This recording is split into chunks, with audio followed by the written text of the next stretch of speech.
पारिस्थितिकी, ecology. Ecology शब्द सर्वप्रथम अर्नेस्ट हेकल ने दिया था। इन्होंने सर्वप्रथम परिभाषा भी दिया। क्या परिभाषा दिया? Ecology is the interrelation between organism and their environment. Ecology वह है जो जीव और वातावरण के संबंध का अध्ययन कराता है। Ecology is the interrelation between organism and their environment. इस पर्यावरण और जीव के संबंध का अध्ययन कराता है, वह इकोलॉजी है। तो अर्नेस्ट हेकल ने ही सर्वप्रथम इस डिफिनेशन को दिया था और इन्होंने परिभाषा भी दिया था। इकोलॉजी पारिस्थितिकी जो है दो प्रकार की होती है, एक समुदाय पारिस्थितिकी और एक स्वयं पारिस्थितिकी। जो स्वयं होती है ऑटो इकोलॉजी होती है, वो केवल एक जीव विशेष के लिए होती है, और जो समुदाय होती है वो सभी जीवों को समूह में देखती है। तो समुदाय पारिस्थितिकी को मुख्य रूप से 3 भागों में बांट दिया गया।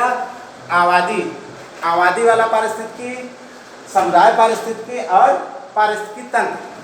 तो आबादी वाला जो है उसमें एक किसी विशेष जात का अध्ययन किया, जैसे जंगल में शेर है तो शेर की प्रजाति का अध्ययन किया जाएगा, हाथी है तो हाथी की प्रजाति का, मनुष्य है तो मनुष्य विशेष जात का अध्ययन किया जाएगा। ठीक है, जानवर है कोई तो उस विशेष जात का अध्ययन किया जाएगा, उसकी जनरेशन का अध्ययन किया जाए, कैसे इसकी रेस को बढ़ाया जाए, कैसे इसकी संतान को बढ़ाया जाए, कैसे नस्ल में सुधार किया जाए। आप लोग सुने होंगे यूजेनिक्स, यूथेनिक्स, तो उसी से संबंधित रिलेटेड कार्य कर रहे हैं। तो इसलिए जो है कि एकल एक विशेष जात के लिए हो जाता है। इसके बाद जो समुदाय पारिस्थितिकी होता है सभी समुदाय के लिए होता है, चाहे पूरा समुदाय का जंतु है, पूरे समुदाय का जंतु, जैसे मान लीजिए यहाँ कोई बांध बन रहा है तो इस समुदाय पर क्या प्रभाव पड़ेगा, कितना पानी छूटेगा, तो उसके ऊपर डिपेंड करता है। किसी पौधे के लिए, किसी प्लांट के लिए जंगल है तो जंगल का कटाव क्यों हो रहा है, तो सभी प्लांटों पे डिपेंड करता है, तो वो समुदाय पारिस्थितिकी में आता है। और कुछ सूक्ष्म जीवों पे भी विशेष रूप से इसमें होता है। इसके बाद जो पारिस्थितिकी तंत्र के अंतर्गत पारिस्थितिकी डिवाइड की है, समुदाय पारिस्थितिकी सिमिकोलॉजी के अंतर्गत, उसमें एबायोटिक मतलब अजैविक, जैसे वाटर, हाइड्रोस्फीयर, लिथोस्फीयर और एटमॉस्फेयर, ये सब जो है क्या है, एबायोटिक है। एंड बायोटिक जैविक, बायोटिक के अंतर्गत क्या इंक्लूड किया गया है, plant, animal and micro organism, सूक्ष्म जीव और पौधे तथा जंतु। ऊर्जा, जो ऊर्जा होती है, ऊर्जा हमको कैसे मिलती है, आप लोग देखो तापी, भूतापी वगैरह से जो है कि थर्मल से, ठीक है। तो ऊर्जा भी जो है पारिस्थितिकी तंत्र के, बिना ऊर्जा के कोई जी नहीं सकता है। हम उत्पादक पे डिपेंड है, उत्पादक से ऊर्जा लेके जो है हमारे पास आती है।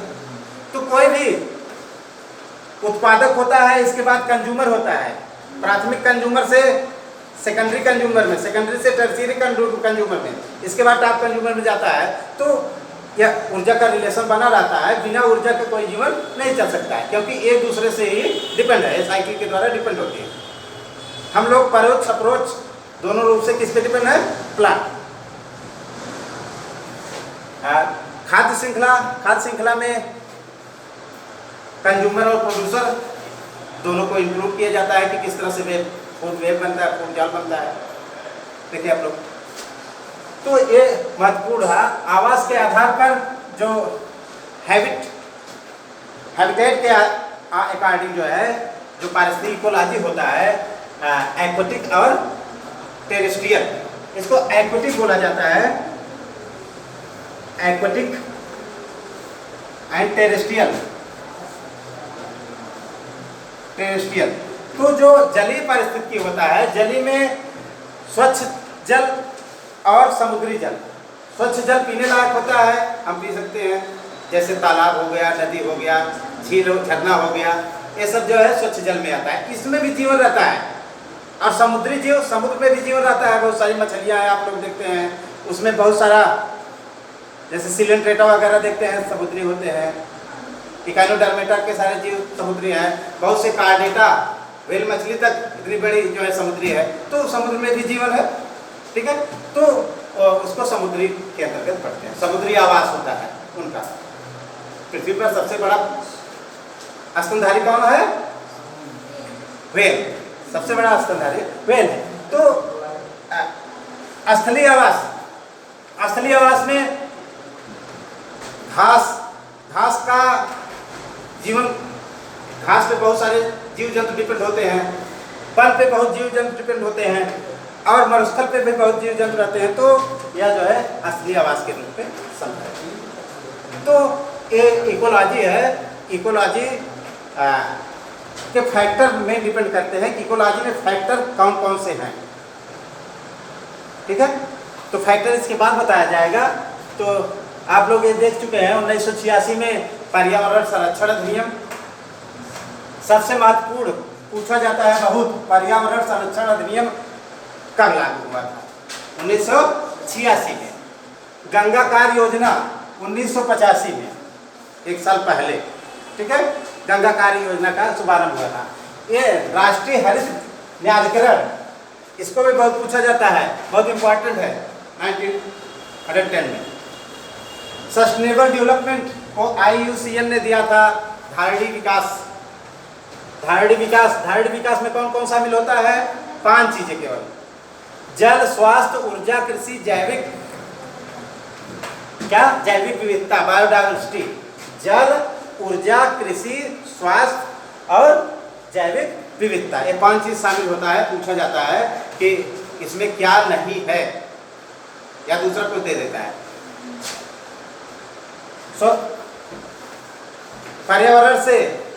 पर्यावरण को बचाने के लिए आंदोलन प्रमुख रूप से 2-3 हुए, जैसे चिपको आंदोलन सुंदरलाल बहुगुणा, अमृता प्रीतम के द्वारा, नर्मदा बचाओ आंदोलन बाबा आमटे और मेधा पाटेकर के द्वारा। इसी तरह से इफको आंदोलन किसके द्वारा? पांडुरंग हेगड़े। इफको आंदोलन पांडुरंग हेगड़े के द्वारा हुआ, जो कि यह महत्वपूर्ण है। इफको आंदोलन, चिपको आंदोलन, नर्मदा बचाओ आंदोलन। जल पुरुष राजेंद्र लाहिड़ी को कहा जाता है, राजेंद्र सिंह को। ठीक है, किसको कहा जाता है? राजेंद्र सिंह। राजेंद्र सिंह को जल पुरुष कहा जाता है। पर्यावरण से संबंधित जो कुछ दिवस हैं, वो प्रमुख रूप से विश्व पर्यावरण दिवस, सबसे महत्वपूर्ण विश्व पर्यावरण दिवस 5 जून को है, ये सबको पता रहता है।